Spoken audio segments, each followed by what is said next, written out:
Won't you listen to the words that I speak from my heart? It ain't weak. There's a lot of power in giving, and anyone can do it. People give because it's fun, because they feel compassion. Giving expresses one's values in the world because you can use something of value to create more value. You can create something new or better in the world through giving. And after all, there's always someone broker than you, right? So many people ultimately give to support someone that they love or that they care about. So we're seeing that now, I think, in new ways. There's lots of different kinds of philanthropy. Dana Boyd has coined the term attention philanthropy to talk about celebrities who use their valuable time to support a cause they believe in, for example. We believe that other kinds of currencies may emerge using online tools being built and yet to be built. Folks like Chelsea Clinton and Sean Parker have begun to discuss e-philanthropy. We now see examples in ventures like Kickstarter, Indiegogo, Microplace, Kiva, and the Awesome Foundation, which is just 10 people who give $100 a month, and they give out $1,000 grants to causes with no strings attached. So today, we recognize the power of an individual. Any individual anywhere with access to the internet can raise their voice and inspire people in their community or around the world to spread that message with blazing rapidity. We've seen the social impact that's having very clearly. What happens when those same people are able to move not just messages, but massive amounts of money around the world very quickly to target an issue and solve problems more quickly? How will that realign our world? What stands in our way? How can we build that future, and is that future now? When will money, like voice, be free? That's what we're going to talk about today. So, who am I? I'm Cheryl Contee. I'm the co-founder of Fission Strategy, which provides social media for social good. Whether it's a marketing plan or creating an app, we help the world's leading nonprofits, foundations, and social businesses blog better, tweet better, use Tumblr, Facebook, Twitter, and YouTube more effectively to inspire audiences around a cause. Folks we've worked with include One Campaign, Greenpeace, Oxfam, NRDC, Knight Foundation, Grameen Foundation, the White House, and Crowdrise. I'm also the co-founder of Attentively, attentive.ly, which is software that maps large email lists to public social media data. And I'm also the co-founder of jackandjillpolitics.com, which is one of the top Black political blogs online. As Cheryl said, I manage the YouTube nonprofit program, which gives premium features like branding and donation buttons to nonprofits. The first thing is talking about not only how to engage a donor at that very first step, but how to keep them engaged. I'm sure you guys look at your analytics and you see that a lot of people donate online and they never come back. So there are a few different ways that we're seeing through YouTube people trying to kind of create this long-term relationship with donors. And one of those ways is a tactic that Charity Water used through their Thank You campaign. Thousands of live views through this campaign. AFER was able to raise over $2 million. And obviously it helps when you have Brad Pitt and George Clooney starring in your play. You know, just an example of what people can do with live streaming. Another example is something called Project for Awesome, which is your 21st century telethon, pretty much, which stars a bunch of YouTube personalities and partners doing skits and raising money for charity through this 24-hour live stream event. So you may be thinking right now, okay, that's great. What the heck does it have to do with me? And I'm very happy to announce that we have just rolled out live streaming for all 17,000 partners in the nonprofit program. So if you're not a member of the nonprofit program, you should definitely apply, youtube.com/nonprofit. When we have partnerships that are corporate, we can leverage them on social media in a way that pulls both of the constituents, such a heavy word, but the likes from these people together and pool our resources. We've used Twitter in new and different ways. We're always looking for new ways. Right now, well, this was back in November, we did an 8-hour global baby shower. It was a tweet-a-thon, but it was fantastic. I mean, the people really engaged with it. Each hour was broken out, which was fascinating. It was fascinating to see how people engaged and shared information in the space. Crowdrise, thank you, Robert. We've partnered with and used a couple times. By engaging a celebrity, it elevates your message, it spreads it out quicker and faster, and you can see just from this slide, we raised $61,000 in the course of, I think it was 2 weeks, which is amazing. Social Good Summit is another example where we bring together bloggers. We partner with 92nd Street Y in New York and Mashable, and you bring all of these kind of unusual suspects in the same room, like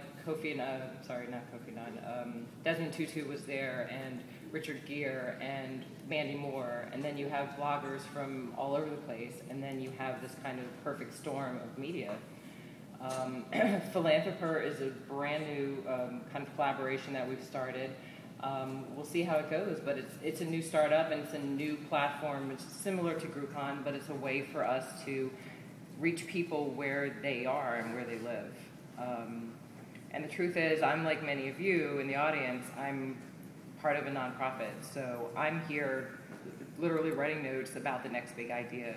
How do I get our campaigns, the United Nations Foundation, how do I get the word out? How do I raise money in new and innovative ways? And how do I engage young philanthropers in ways that seem meaningful to them and literally help contribute to creating a better world? So when you have the next big idea, give me a call. Campaign we ran with Malaria No More, by that campaign, and we used a third party called TwitPay. TwitPay is probably one of, I think, 3 to 5 third-party applications out there that allow you to actually make donations on Twitter. So when you're retweeting, you are actually making a donation. In this case, you were making a $10 donation. I think there might be some folks from Health Attack in the room also. That's another third-party app. So that's sort of another way that people can donate. And then, of course, we have Text to Give here. Text to Give, obviously, most famously went wild during Haiti. So basically, the point is, I just want to say that this sense of functionality is really not quite mature yet. And so I think that this is going to be a big shift we're going to see. When things become more mature in this space, I think we're going to see some great change. If you look at a nonprofit today versus 10 years ago, I think everyone can say that donors have more engagement and are more engagement with the transparency issues of an organization simply because those points of contact happen so much more often and often more casual ways like this. But what I think we're going to see in the future, and what I want to see more of in the future certainly, is social media updates and social media news reports coming from the beneficiaries at organizations. So transitioning a bit, this is Global Citizen Year. Global Citizen Year sends 18-year-old high school grads out into the world to do apprenticeships in developing nations. One thing they do, since the beneficiaries of Global Citizen Year are technically these 18-year-olds, aside from the fact that most of them are Westerners, they do have the beneficiaries essentially being the ones purveying the information. We are really obsessed with the idea of making fundraising fun. And really even taking it one step further, even though the following ideas may seem like they're at odds with each other, we want to make people self-interested about giving back. We originally put this picture on the site, or I put it on the site, solely to make him mad. And he has still never said one thing to me about it because he knows that was my intention. So we put it in the header. It's literally on every email we send out. But what's happened is, and this is crazy, is literally thousands of people are emailing us with their own idiotic, foolish pictures, right? From when they were kids wearing the same outfit, or an outfit equally as bad at Crowdrise. We have, I don't know, hundreds and hundreds of contests going on at any one time. We also have a point program, right? So you get points for every $1 you raise and donate, and you can redeem those points. So if you get X number of points, you can actually go get malaria nets from Nothing But Nets. And we also have badges. So I don't know, when I go to the coffee shop in the morning and see people in their scrubs and everyone respects them so much, it really bothers me. So on Crowdrise, you can get the doctor crest, right? And it says Crowdrise doctors have earned 100,000 Crowdrise points. when you're a Crowdrise doctor, you get to put doctor in front of your name on Twitter and Facebook and all your legal documents. You also get to legitimately wear those doctor pajamas at the coffee shop and earn all sorts of respectful glances, right? I mean, even celebrities want to get their Crowdrise crest. So this idea of incentivizing people to participate is, I mean, we could say with some degree of confidence is working. Or you can also donate anonymously, and lastly, you can donate anonymously and we will leak it for you, right? So we literally have thousands and thousands of people choosing that option, and it's inspired by, from Larry David, and it says, here it says, the Crowdrise Anonymous Donor section is designed solely for donors who are so honorable that they give anonymously, yet they want everyone to know about it. It's far more respectable than actually giving anonymously and telling anyone, not telling anyone about it. That's a complete waste and does the donor absolutely no good. So this is not stuff that's typical in the charity space, but we're trying to make it fun. A question for the panel that anyone can respond to. What obstacles must we overcome to make giving easier and more powerful for people, in your opinion? I say simplified messaging and making the issues for people around the world relevant to your life. I mean, I think that's the biggest challenge, because I don't have the same challenges that someone across the world is having, or even in a different hemisphere, and making it relevant to me. I mean, Crowdrise is built for small donors, right? And someone giving $25 typically doesn't get or understand what operational funds are, right? They just don't care. So making your cause tangible is so important.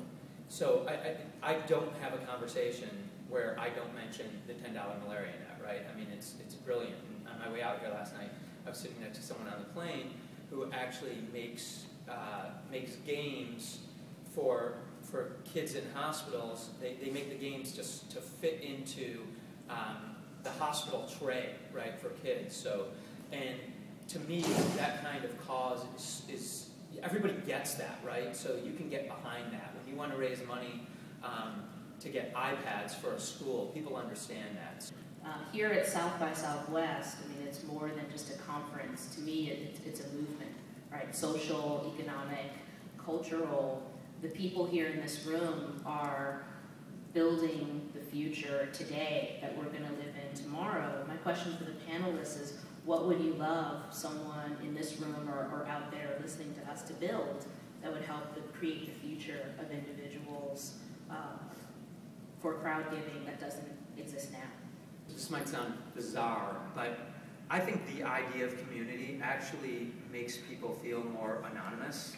So if your organization sends an email to 50,000 people and you get a 5% conversion, my guess is it's going to be the best day of your life, right?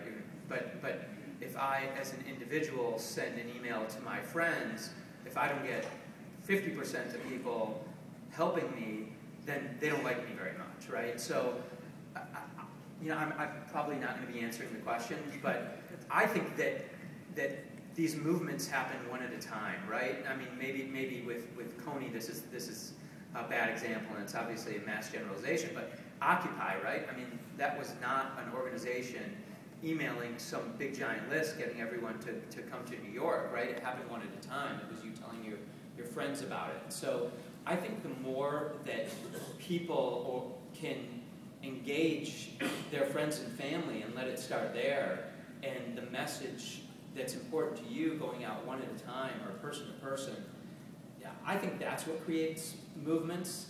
And to rely on a giant list to participate, I think it actually, in most cases, just allows everyone to feel anonymous and just move on. $1 billion.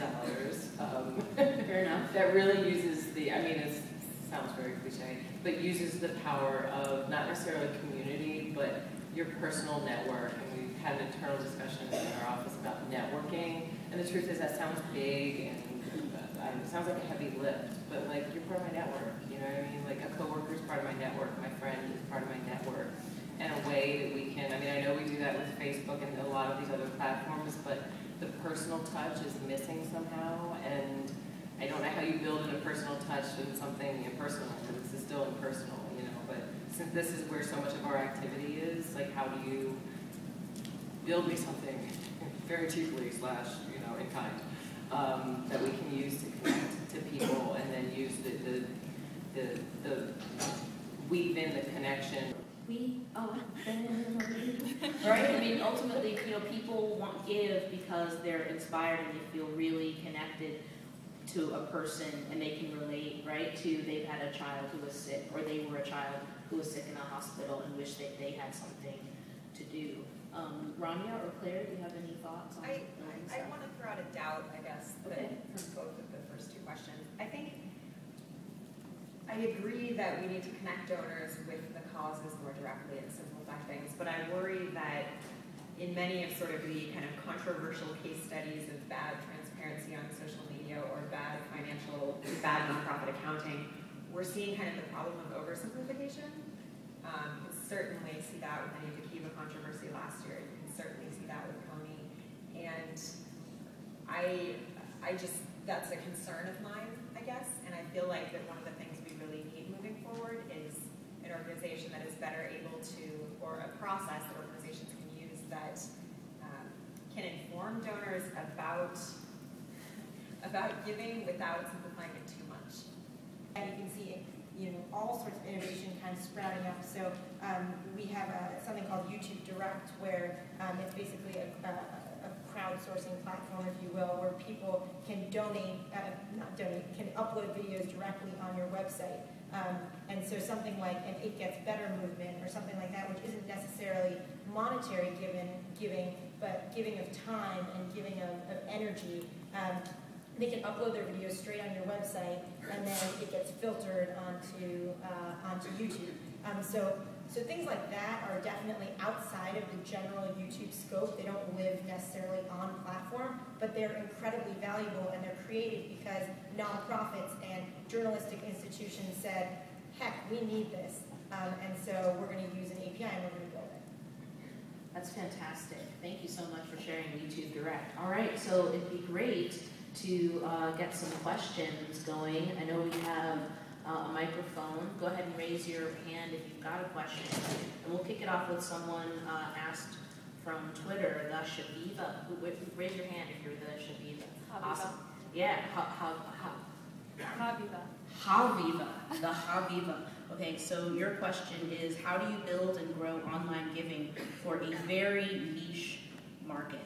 Like, for example, a nonprofit for Jewish education. Does anyone on the panel have a thought there? Well, you certainly start with your existing donors.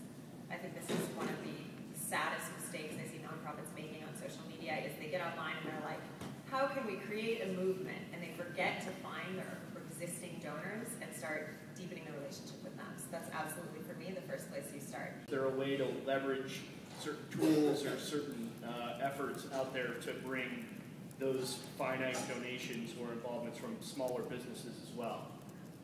I mean, I think that the UN Foundation specifically has a number of campaigns. We mentioned Nothing But Nets, we have Girl Up, we have a lot of campaigns that are a little more specialized that can probably fit into a giving model or an interest model or value model for a small business.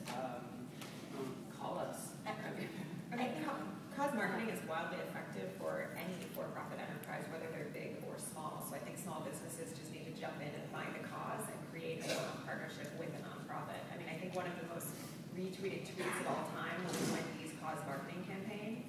And I mean, that's one tiny example of how viral cause marketing campaigns can be and how beneficial they are for the brand. So if you're a small business, find a cause and sponsor something they're doing.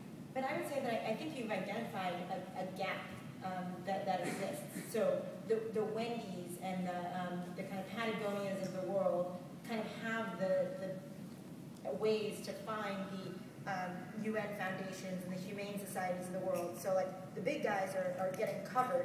It's the small guys, the small nonprofit in Michigan with that small business in Kalamazoo that aren't kind of being matched up. And so we talk about the future of what online giving is. I mean, are you interested in starting that platform? Because I think it could be wildly successful. Oh.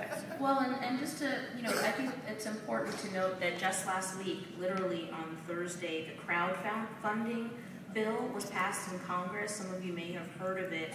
It's called the Jumpstart Our Business Startups Act, and it's a series of 6 bills tied together to help make it easier for startups to gain access to capital. What it actually does is that while Kiva has arranged the $250 million in loans, and Kickstarter has helped people pledge funds to the tune of $2 million a week, the challenge is that those millions are raised just as donations and as zero interest loans. But now the security laws that forbade offering a return on investment to investors, non-accredited, smaller investors, that's all gone away. So I think the notion of giving, not through small businesses not having to fill out a whole lot of paperwork, but to give to both the social businesses, the businesses that have a mission, that are doing something good in the world but making money,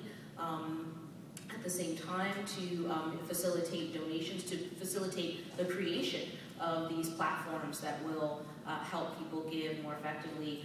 That law literally just passed last week, and that's pretty exciting.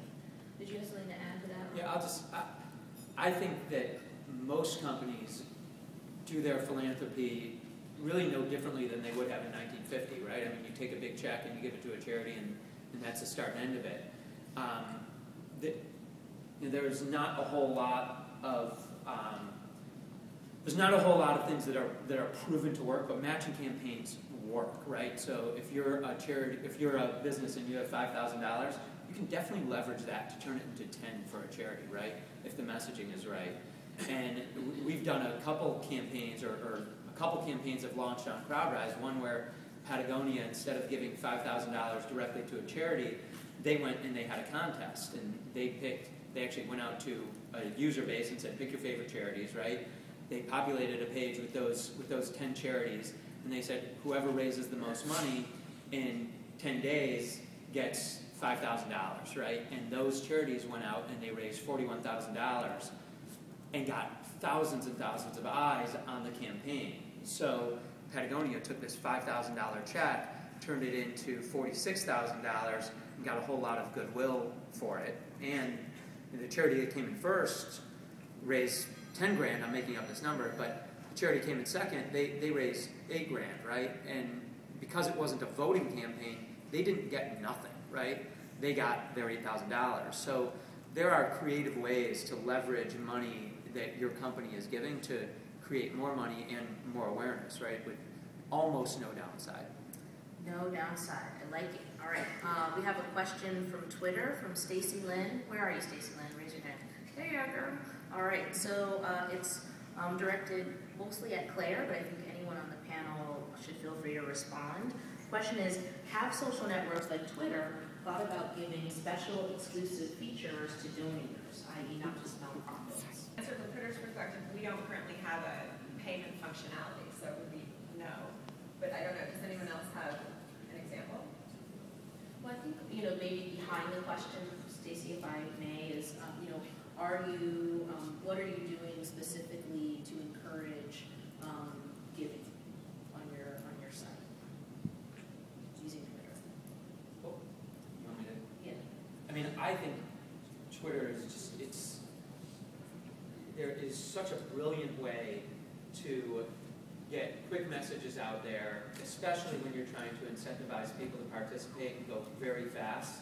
So all day long, we see people doing something like, next 5 people to donate $10, get a t-shirt from me, right? And to me, Twitter is such a brilliant platform to be able to do that kind of quick incentive to raise money for charity.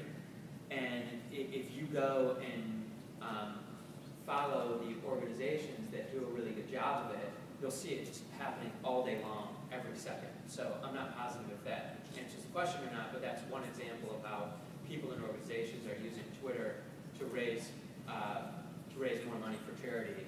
And I can't think of a better tool So I think it's a really good question. It's something we think about a lot, especially because video, is relatively resource heavy, and I would say content is still king. So you have to create a great video first before you can actually drive donations from it.